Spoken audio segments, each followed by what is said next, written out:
दोस्तों, स्वागत है आपका एग्जाम क्लिस ऑनलाइन पोर्टल में। तो फ्रेंड्स, इस वीडियो में हम लोग यूपी ट्रिपल के सिलेबस के अकॉर्डिंग हिस्ट्री के जो टॉपिक हैं, दो बहुत ही इंपॉर्टेंट, जैन धर्म और बौद्ध धर्म, दोनों को एक साथ यहाँ पर डिस्कस करने वाले हैं। क्योंकि एग्जाम में हमारे साथ ऐसा होता है कि इन दोनों धर्मों के बारे में हमने पढ़ा तो होता है, चीज़ें हमें याद भी हो जाती हैं, लेकिन जब एग्जाम में क्वेश्चन पूछा जाता है तो हम कंफ्यूज हो जाते हैं।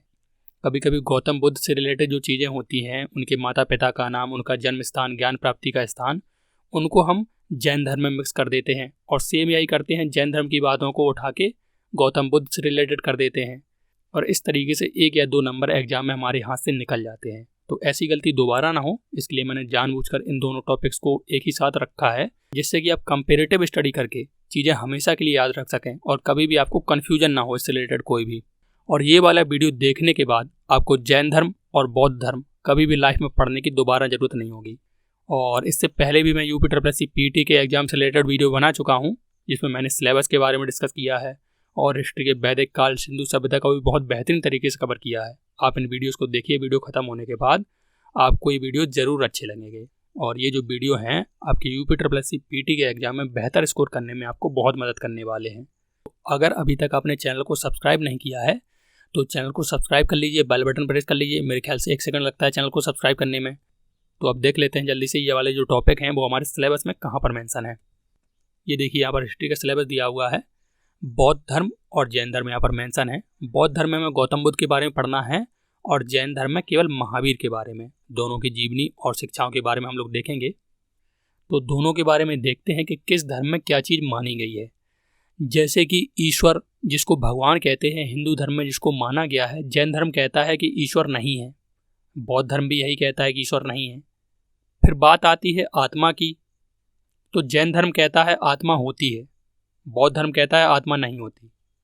फिर बात आती है पुनर्जन्म की, तो दोनों धर्म मानते हैं कि पुनर्जन्म होता है, इंसान अपने जो अच्छे बुरे कर्मों का फल है वो अगले जन्म में जरूर भोगता है।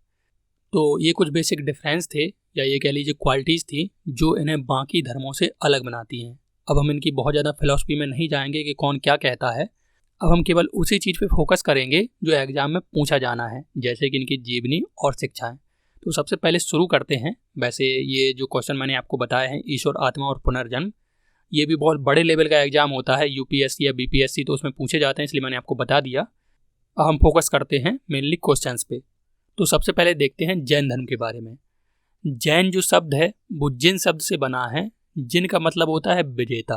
किसका विजेता? इंद्रियों का विजेता। जिसने अपनी इंद्रियों पे विजय पा ली हो उसको कहते हैं जैन। अगर आपने अपनी इंद्रियों पर, जो आँख, कान, नाक, त्वचा और जीभ हैं, इन पे कंट्रोल पा लिया है तो आप सच्चे जैनी हैं। आप इनके बस में नहीं रह गए हैं अब। और इन सारी इंद्रियों को कंट्रोल कर लिया था महावीर स्वामी ने। वैसे जैन धर्म की शुरुआत महावीर स्वामी ने तो नहीं की थी, जैन धर्म की शुरुआत की थी ऋषभ देव ने, जो कि इसके पहले तीर्थंकर थे, और महावीर स्वामी इसके 24वें तीर्थंकर थे। लेकिन अगर इम्पोर्टेंस के हिसाब से देखा जाए तो महावीर स्वामी ज़्यादा इंपॉर्टेंट है, क्योंकि जैन धर्म को असली ऊंचाइयों पर ले जाने वाले महावीर स्वामी ही थे। इसके ये वास्तविक संस्थापक कहलाते हैं जैन धर्म के। महावीर स्वामी का जो जन्म हुआ था 540 बीसी में हुआ था और मृत्यु हुई थी 468 बीसी में। टोटल ये 72 वर्ष जिए। आपको डेट याद रखने की कोई जरूरत नहीं है, क्योंकि डेट से आज तक क्वेश्चन नहीं बना है। क्वेश्चन जो बनता है कि उन्होंने 30वें वर्ष गृह त्याग किया था, 42वें वर्ष ज्ञान प्राप्त हुआ था उनसे, तो देखते हैं उनको। महावीर स्वामी का जन्म हुआ था वैशाली के कुंड ग्राम में। ये जाति से क्षत्रिय थे। बचपन का नाम था इनका वर्धमान और माता का नाम था त्रिशला। पिता का नाम सिद्धार्थ था। सिद्धार्थ गौतम बुद्ध के भी बचपन का नाम था, तो आप कंफ्यूज ना हो, इसलिए मैंने चीज़ों को एक साथ यहाँ पर रखा हुआ है इस वीडियो में। आगे देखते हैं। बड़ा भाई इनका था नंदीवर्धन। पत्नी थी यशोदा। पुत्री थी अड़ोज्या प्रियदर्शनी, और इन्हीं अड़ोज्या प्रियदर्शनी के पति यानी कि महावीर स्वामी के दामाद थे जामाली, जो इनके पहले शिष्य भी बने थे। और बाद में यानी कि ज्ञान प्राप्ति के 14वें वर्ष लगभग वो इनके विरोधी हो गए थे। तो प्रथम शिष्य और प्रथम विरोधी भी जमाली ही थे। और महावीर स्वामी ने अपना घर छोड़ा था ज्ञान की प्राप्ति के लिए जीवन के 30वें वर्ष में। किससे आज्ञा लेकर? बड़े भाई नंदीवर्धन से आज्ञा लेकर इन्होंने कहा, अब घर बार तुम संभालो, हमें जाने दो ज्ञान प्राप्त करने। तो नंदीवर्धन से आज्ञा लेके जन्म के 30वें वर्ष इन्होंने घर छोड़ दिया था। उसके बाद अपने जन्म के 42वें वर्ष इन्हें ज्ञान प्राप्त हो गया था। 12 वर्ष के कठोर तपस्या के बाद ज्ञान कहाँ प्राप्त हुआ था? जृंभिक नामक गांव में। पुराने समय में लोग जंगल में जाकर शांति भरे स्थान में किसी नदी के किनारे और किसी पेड़ की छांव में बैठकर, जिससे वो पानी भी पीते रहे नदी किनारे और पेड़ की छांव में बैठे रहें, ध्यान लगाने में आसानी हो, तो पुराने ज़माने में लोग ऐसा ही करते थे और उनको ज्ञान प्राप्त हो जाया करता था। तो ये बहुत इंपॉर्टेंट है। महावीर स्वामी को जृंभिक गांव में ऋजुपालिका नदी के किनारे और साल वृक्ष के नीचे ज्ञान प्राप्त हुआ था। और ज्ञान प्राप्ति के बाद वो कहलाए थे महावीर। महावीर का मतलब होता है असीमित पराक्रम। और जब इनको ज्ञान प्राप्त हो गया तो इन्होंने पहला उपदेश दिया था राजगृह में जाके। और महावीर स्वामी की जो मृत्यु हुई थी वो हुई थी पावापुरी में, जन्म के 72वें वर्ष में। और 2 इंपॉर्टेंट फैक्ट और याद रखिए इससे रिलेटेड कि जैन धर्म के जो पहले तीर्थंकर थे वो थे ऋषभदेव, और 23वें तीर्थंकर भी इंपॉर्टेंट है, इनसे क्वेश्चन बनता है, वो थे पार्श्वनाथ। और एक व्यक्ति के बारे में और याद रखिए, ये तीर्थंकर तो नहीं थे, ये थे पहले तीर्थंकर ऋषभदेव के पुत्र, इनका नाम था आदिनाथ। इनको बाहुबली के नाम से भी जाना जाता है। इनसे क्या क्वेश्चन बनता है वीडियो के लास्ट में देखने वाले हैं हम लोग। तो हमने इस तरीके से महावीर स्वामी के बारे में देख लिया। अब हम देखते हैं गौतम बुद्ध के बारे में, कंपैरेटिव स्टडी करते हैं। तो देखिए, बौद्ध धर्म में बौद्ध जो शब्द है वो बना है बोध से। बोध का मतलब होता है ज्ञान, मतलब जो एनलाइटेंड हो जाए, जिसको पूरा सच्चा ज्ञान प्राप्त हो जाए, वो कहलाता है बुद्ध। और बुद्ध से ही बन गया बौद्ध धर्म। तो गौतम बुद्ध का जन्म हुआ था 566 बीसी में और इनकी डेथ हुई थी 486 बीसी में। टोटल 80 वर्ष ये जीवित रहे। कहीं कहीं आपको बहुत सारे सोर्स में 563 से 483 बीसी दिखेगा, लेकिन मैं जो आपको ये बता रहा हूँ 566 से 486 बीसी, ये एनसीईआरटी बुक्स में दिया हुआ है। वैसे भी डेट्स में आपको नहीं पढ़ना है, क्योंकि डेट से क्वेश्चन कभी नहीं पूछा जाता। इनसे भी सेम इसी तरीके का क्वेश्चन आता है कि गौतम बुद्ध ने 29वें वर्ष घर छोड़ा था, 35वें वर्ष उनको ज्ञान प्राप्त हुआ, मृत्यु उनके जन्म के 80वें वर्ष में हुई थी। तो देखते हैं गौतम बुद्ध की जीवनी के बारे में। इनका जो जन्म स्थान है वो है लुम्बिनी, जो कि वर्तमान नेपाल में है। वहाँ पर एक कपिलवस्तु नाम का छोटा सा साम्राज्य हुआ करता था, और जो गौतम बुद्ध के पिता हैं वो उसी कपिलवस्तु के शासक थे। तो ये एक राजकुमार हुआ करते थे। इनकी जो जाति थी ये भी क्षत्रिय थे। बचपन का नाम इनका सिद्धार्थ था, और यहाँ देख लीजिए सिद्धार्थ है जो महावीर स्वामी के पिता का नाम है। और माता का नाम था महामाया, पिता का नाम था शुद्धोदन, जो कि कपिलवस्तु के राजा थे। लेकिन इनसे क्वेश्चन बनता है कि गौतम बुद्ध का पालन पोषण किया था प्रजापति गौतमी ने, जो कि गौतम बुद्ध की मौसी जी थी। और ये पहली ऐसी महिला थी जिन्होंने बौद्ध धर्म को स्वीकार किया हो। और इनका चचेरा भाई था देवदत्त। देवदत्त जो था वो गौतम बुद्ध से बहुत जलन रखता था। आपने एक छोटी सी स्टोरी पढ़ी होगी, आई थिंक 6th या 7th स्टैंडर्ड में होती है, जिसमें कि देवदत्त अपने बाण से एक पक्षी को घायल कर देता है, और वो पक्षी गौतम बुद्ध बाग में बैठे रहते हैं, उनके पास जाकर गिरता है। तो वो उसका तीर निकालते हैं, उसको पानी पिलाते हैं। तो पीछे से दौड़ता हुआ देवदत्त आता है और कहता है इस पक्षी को मैंने मारा है, ये पक्षी मेरा है।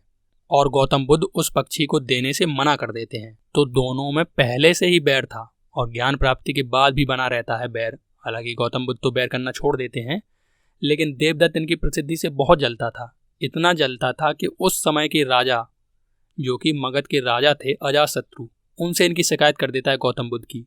अजातशत्रु भी गौतम बुद्ध की शिकायत सुन के गुस्सा में आ जाता है, लेकिन बाद में जब वो इनसे मिलता है तो इनका दीवाना हो जाता है एकदम। और आपको पता होगा बौद्ध धर्म की पहली संगीति अजातशत्रु ने ही करवाई थी बाद में। फिर चलिए आगे देखते हैं। इनकी जो पत्नी थी उनका नाम था यशोधरा, और यहाँ देख लीजिए इनकी पत्नी का नाम था यशोदा। कभी कभी एग्जाम में केवल सोदा लिख के आ जाता है कि सोदा किसकी पत्नी का नाम है, तो आप बताएंगे महावीर स्वामी की। और यशोधरा गौतम बुद्ध की पत्नी का नाम था। पुत्र का नाम था राहुल, और इनके सारथी से भी क्वेश्चन बना हुआ है। सारथी का नाम था चन्ना। घोड़ा था इनका कंथक, और गृहत्याग किया था इन्होंने 29वें वर्ष जन्म के।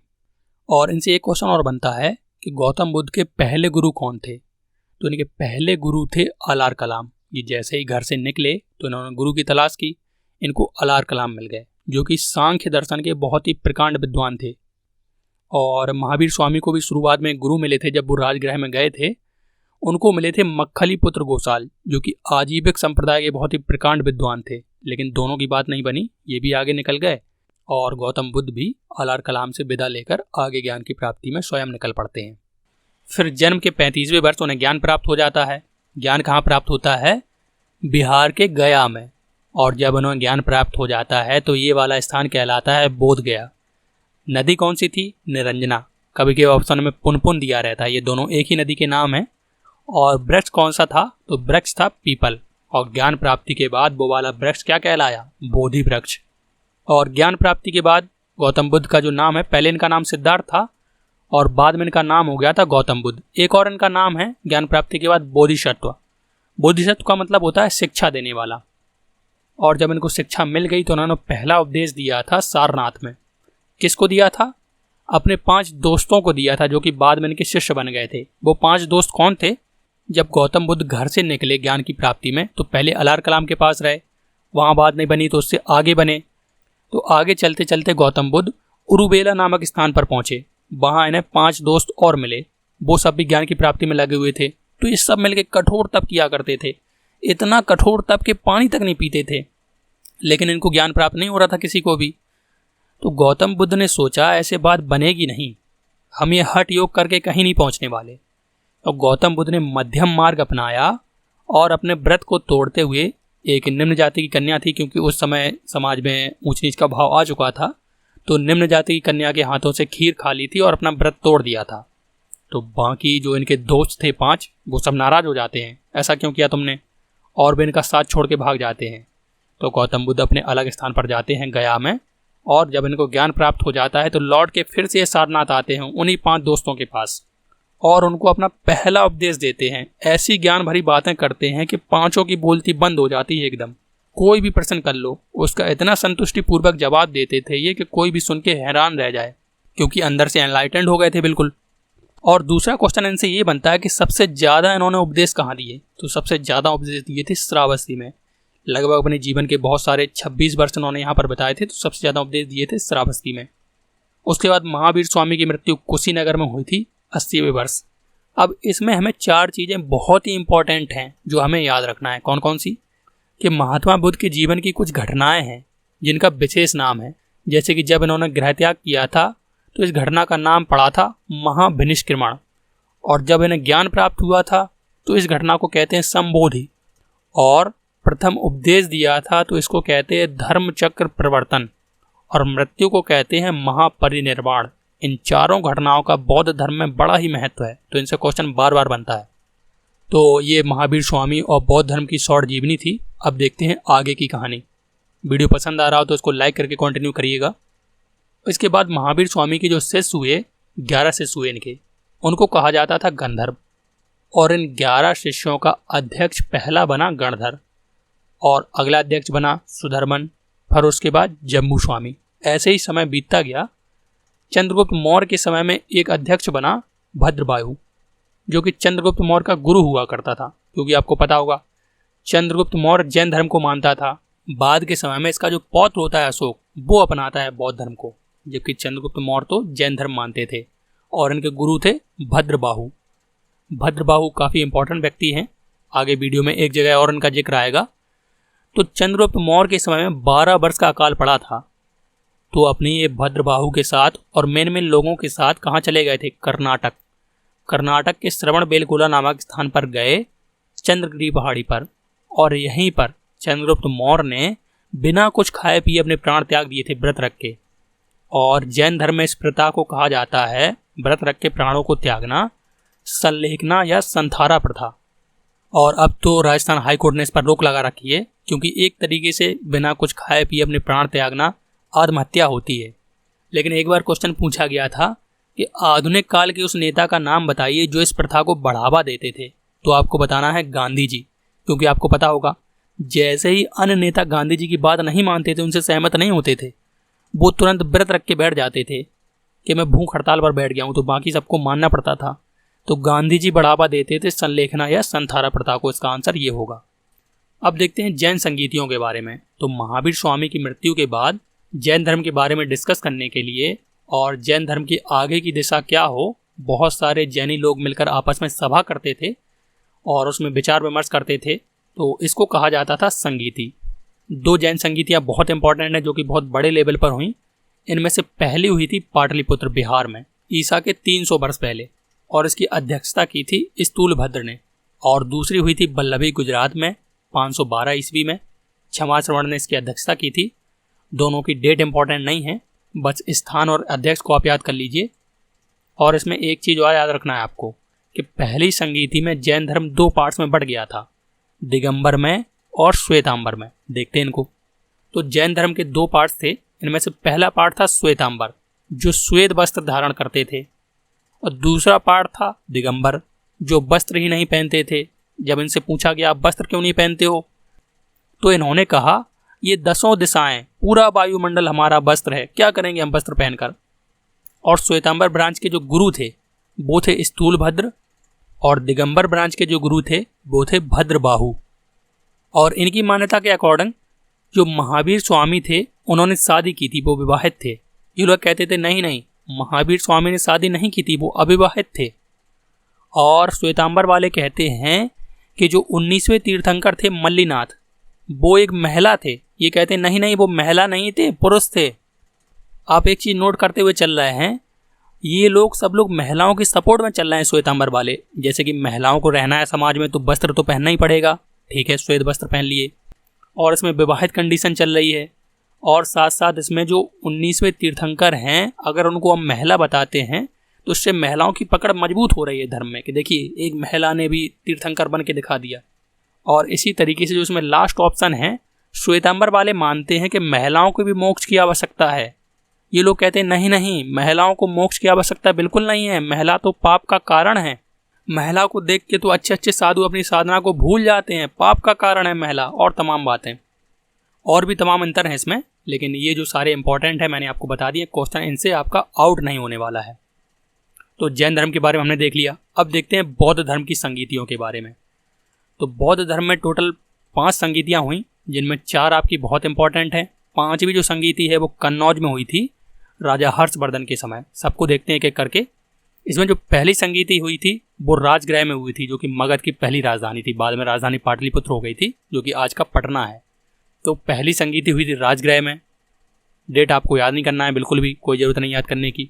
बस इसमें ये चीज़ छोटी सी याद रख लीजिए कि बुद्ध की मृत्यु के कुछ समय बाद ही पहली संगीति बैठ गई थी। मतलब धर्म पे डिस्कस होने लगा था कि आगे अब क्या किया जाए। तो इसके अध्यक्ष थे महाकश्यप। इसके संरक्षक या राजा थे हर्यक वंश के अजातशत्रु। कभी कभी इनसे भी क्वेश्चन पूछा जाता है कि बताइए बुद्ध के समकालीन या बुद्ध के मित्र कौन है, तो अब बताएंगे राजा अजातशत्रु, जो कि हर्यक वंश के राजा थे। दूसरी हुई वैशाली में, अध्यक्ष बना साबक मीर, और शिशुनाग वंश के कालाशोक इसके संरक्षक बने। और पाटलिपुत्र में तीसरी हुई, मोगलीपुत्र थे इसके अध्यक्ष थे और राजा थे मौर्य वंश के अशोक। चौथी हुई कश्मीर के कुंडलवन में, अध्यक्षता की थी वसुमित्र ने, और राजा थे इस समय कुषाण वंश के राजा कनिष्क। इसमें एक छोटा सा पॉइंट और आप याद रख लीजिए, पूछा जाता है एग्जाम में, इसमें एक उपाध्यक्ष भी था। कौन? अश्वघोष, जिन्होंने बुद्ध चरित्र लिखी है। तो यहाँ पर देख लीजिए इतना ज़्यादा काम है कि 2 लोगों को बैठना पड़ रहा है, एक अध्यक्ष के साथ एक उपाध्यक्ष भी लग रहा है। मतलब जरूर इसमें कुछ ऐसा है। तो उसमें एक बहुत इंपॉर्टेंट काम हुआ था कि जो बौद्ध धर्म था वो 2 शाखाओं में बढ़ गया था, हीनयान और महायान। और अंत में जो सबसे आखिरी है वो कन्नौज में हुई हर्षवर्धन के समय, और चीनी यात्री हुएनसांग इसका अध्यक्ष बना। तो बौद्ध संगीतियों को याद करने के लिए बहुत सारी ट्रिक्स चलती हैं अच्छी अच्छी। हो सकता है उनमें से कोई आपको पता भी हो। अगर आपको पता है तो आप 30 सेकंड का वीडियो स्किप कर दीजिए, नहीं पता है तो देखिए, क्योंकि जो ट्रिक आपको पहले से पता है उसको आप मजबूत करिए तो ज़्यादा फायदे में रहेंगे। नहीं पता है तो मैं एक छोटी सी ट्रिक बताता हूँ आपको। आप स्थान कैसे याद रखेंगे? तो स्थान के लिए आप सूजी का हलवा खाइए। क्या? रवा पका। रवा को पकाइए और सारे याद कर लीजिए। देखिए, रा से राजगृह, बा से वैशाली, पा से पाटलिपुत्र और का से कुंडलवन। तो यहाँ पर सूजी का हलवा पक गया। अब देखते हैं राजाओं को कैसे याद करेंगे। तो सेम राइमिंग वर्ड है रवा पका का अका अका। अजातशत्रु, कालाशोक, अशोक और कनिष्क। और अध्यक्षों को याद करने के लिए वर्ड बन रहा है हमारा मासा मोब। माँ से महाकश्यप, साबकमीर, मोगलीपुत्र और वसुमित्र। और ये 5वां तो आप याद कर ही लेंगे, सिंपल है। तो हो सकता है ट्रिक आपको सुनने में नहीं लग रही हो, लेकिन अगर आप 5-6 ब्लैंक पेज लेके बैठेंगे और कसम खा लेंगे कि आज हमें आने वाले आधे घंटे में इनको याद करना ही है, तो आप इनको याद कर लेंगे। बार बार इनको लिखिए, और जब ये सारे शब्द आपको पक्के याद हो जाएं तो आप इनको डिकोड करना भी सीखिए कि आ से क्या है, का से कालाशोक है, आ से फिर से अशोक है और फिर का से कनिष्क है। तो काफ़ी इंपॉर्टेंट है, ये एग्जाम में 1 नंबर का क्वेश्चन इससे ज़रूर बनता है। अब देखते हैं कि जो बौद्ध धर्म था वो हीनयान और महायान में बटा था, उसकी क्या क्वालिटीज़ हैं। तो जो हीनयान था वो प्राचीन धर्म था और महायान नवीन धर्म है। क्या क्वालिटीज़ हैं दोनों में? हीनयान कहता है कि गौतम बुद्ध मनुष्य थे, हमने तो देखा है उनको, वो हमारे साथ ही रहते थे, हमें शिक्षा दे के गए, इसलिए गौतम बुद्ध मनुष्य थे। ये कहते हैं नहीं नहीं, गौतम बुद्ध मनुष्य नहीं थे, वो ईश्वर थे, धरती पे आए थे बस। ये लोग कहते हैं मूर्ति पूजा नहीं करनी चाहिए, ये लोग कहते हैं करनी चाहिए। किसकी करनी चाहिए? गौतम बुद्ध की बड़ी बड़ी मूर्तियां बनाओ और उनकी पूजा करो। फिर हीनयान वाले लोग कहते हैं कि अगर निर्वाण चाहिए तो स्वयं के प्रयत्न करो, तभी निर्वाण मिलेगा, मुक्ति मिलेगी। निर्वाण को मोक्ष कहते हैं। और ये लोग कहते हैं कि अगर मोक्ष चाहिए तो गौतम बुद्ध पर विश्वास रखो और उनकी भक्ति करो, मोक्ष अपने आप मिल जाएगा। आप एक चीज़ नोटिस कर रहे होंगे, कोई भी धर्म हो सब में मोक्ष की बात कही गई है। यहाँ पर निर्वाण के रूप में कही गई है बौद्ध धर्म में, और जैन धर्म में इसके लिए शब्द चलता है कैवल्य। इसमें एक चीज़ रखना है छोटी सी, इसकी एक तीसरी भी शाखा थी। जब बौद्ध धर्म में जादू टोना शामिल हो गया तो ये कहलाया वज्रयान। इससे भी खूब क्वेश्चन बना है एग्जाम में। अब देखते हैं जरा सा इन धर्मों की शिक्षाओं के बारे में, क्योंकि सिलेबस में मेंशन है। तो जैन धर्म की शिक्षा के अकॉर्डिंग हमें अपना जीवन व्यतीत करने के लिए, यानी कि जैन धर्म में शामिल होने के लिए इन 5 व्रतों की आवश्यकता है। अगर ये 5 व्रत अगर आपने धारण कर लिए तो आपका जीवन एकदम सफल हो जाएगा, आपको कैवल्य की प्राप्ति हो जाएगी। कौन कौन से व्रत हैं? सत्य, अहिंसा, तीसरा है इसमें अस्तेय। अस्तेय का मतलब होता है चोरी ना करना किसी दूसरे की वस्तु की। और चौथा है अपरिग्रह। अपरिग्रह का मतलब होता है ज़रूरत से ज़्यादा सामान का संग्रह ना करना। मतलब अगर आपको 1 महीने में एक व्यक्ति को 2 किलो प्याज की आवश्यकता है और आप रख के बैठे हैं 200 टन प्याज, जब प्याज सोने के भाव बिकने लगेगा 200 रुपये किलो, 300 रुपये किलो, तो आप उसको बेचेंगे। तब तो आप ज़रूरत से ज़्यादा चीज़ों को स्टोर कर रहे हैं, डंप कर रहे हैं, तो ये तो फिर अपरिग्रह नहीं हुआ। और 5वां है इसमें ब्रह्मचर्य। तो आप समझ गए होंगे, दिगंबर कहेंगे कि इसको महावीर स्वामी ने जोड़ा है और श्वेतांबर कहेंगे कि ऐसा कोई व्रत होता ही नहीं है। और जैन धर्म के 3 रत्न भी हैं जिनको त्रिरत्न कहा जाता है जैन धर्म के। कौन कौन से हैं ये? सम्यक दर्शन, मतलब हमारी जो दृष्टि है वो एकदम सही होनी चाहिए, हम किसी को भी गलत निगाह से नहीं देखेंगे। यहाँ तक कि जो दूसरे की स्त्री है उसको भी सम्मान की दृष्टि से देखेंगे। मान लीजिए आपके किसी बहुत अच्छे दोस्त की पत्नी है, आप उसको गलत निगाह से देख रहे हैं। शॉर्ट में समझें तो यूँ कहें कि भाभी माँ समान होती है, माल के समान नहीं। सम्यक वर्ड का मतलब होता है सही।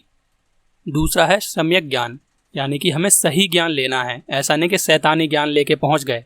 और तीसरा रत्न है इसमें सम्यक आचरण, यानी कि हमारा जो चरित्र है, आचरण, वो बहुत अच्छा होना चाहिए। हम जीव जंतुओं को परेशान न करें और बेहतरीन आचरण करें।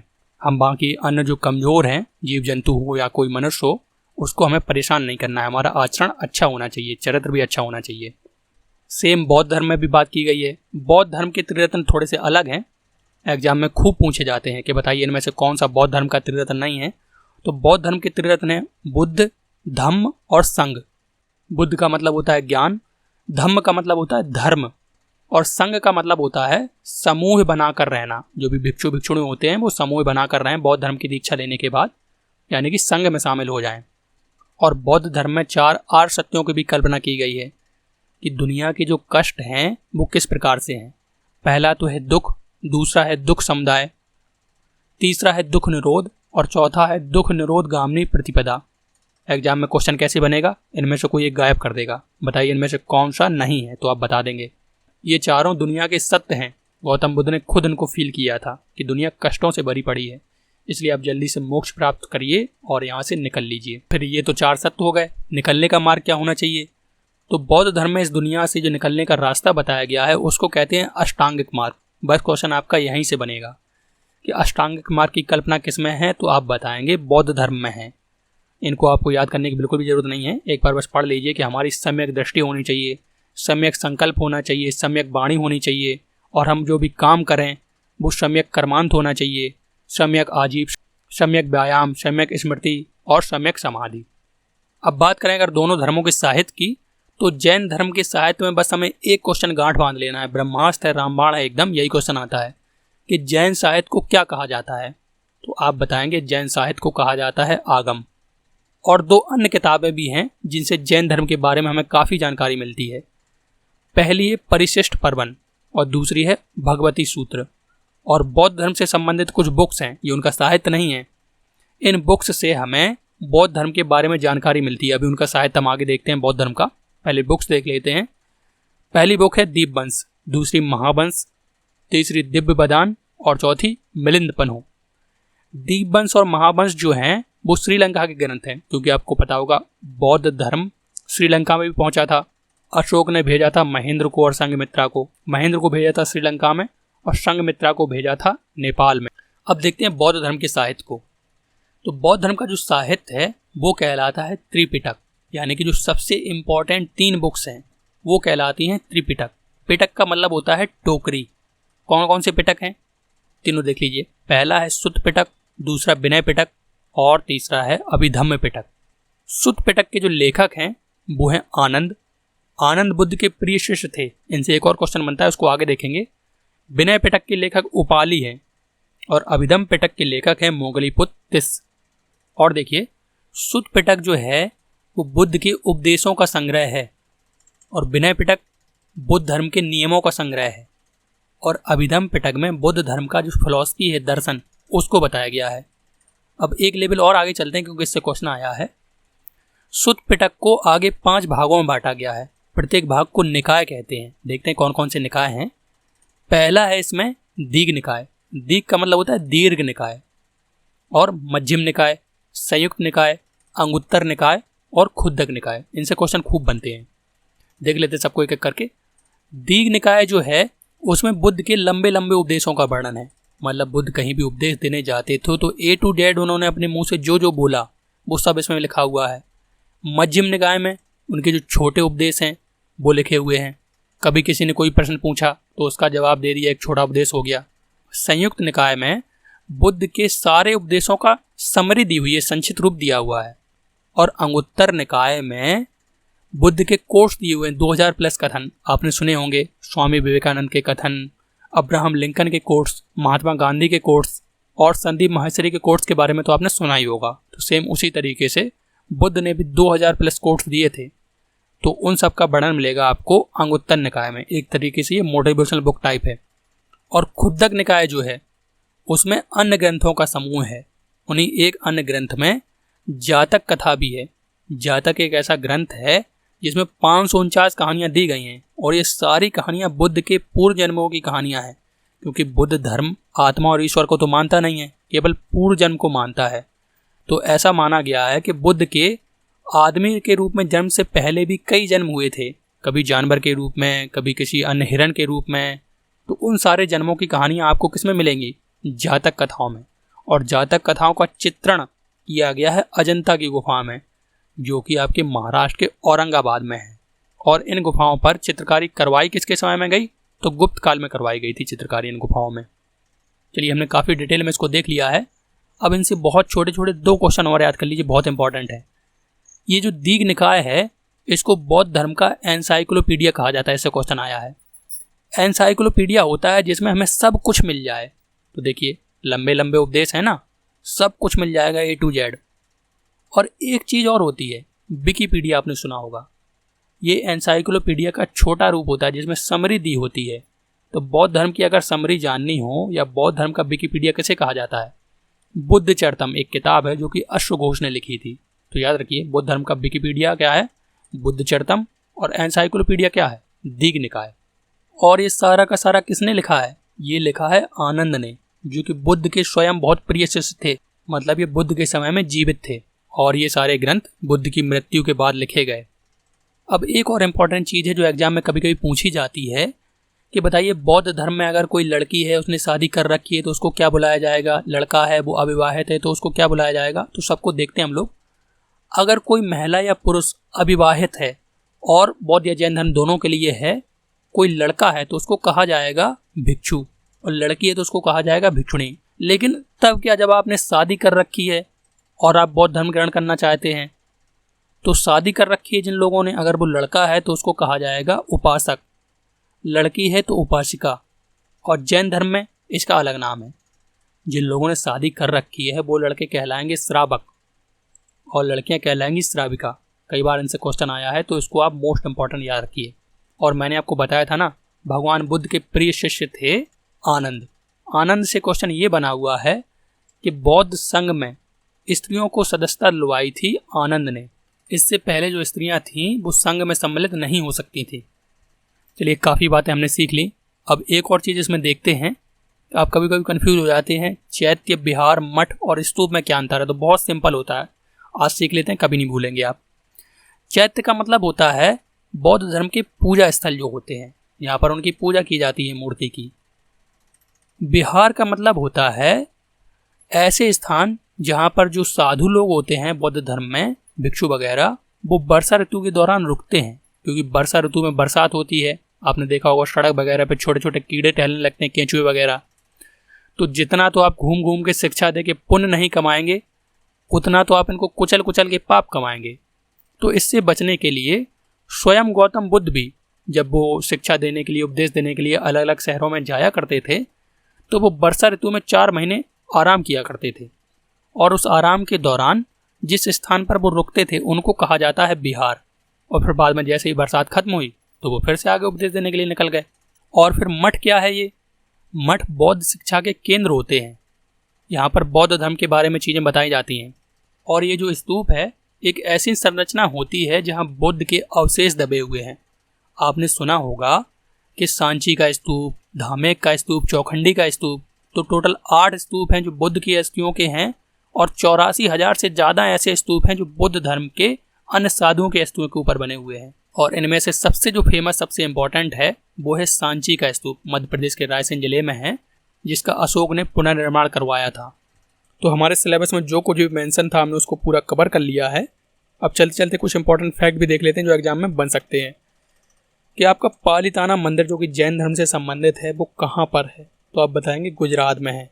दूसरा बहुत फेमस है दिलवाड़ा का जैन मंदिर, माउंट आबू राजस्थान में है। एसएससी का तो एकदम पैड क्वेश्चन है, अन्य एग्जाम में भी खूब पूछा जाता है ये वाला क्वेश्चन। और उसके बाद एक स्थान है उत्तर प्रदेश का कौशाम्बी। पूछा जाएगा कि जैन धर्म और बौद्ध धर्म दोनों का समान केंद्र कौन सा है, दोनों के लिए समान महत्व का? तो आप बताएंगे कौशाम्बी है। अगला है गोमतेश्वर बाहुबली की मूर्ति जो कि 18 मीटर ऊंची है कर्नाटक में।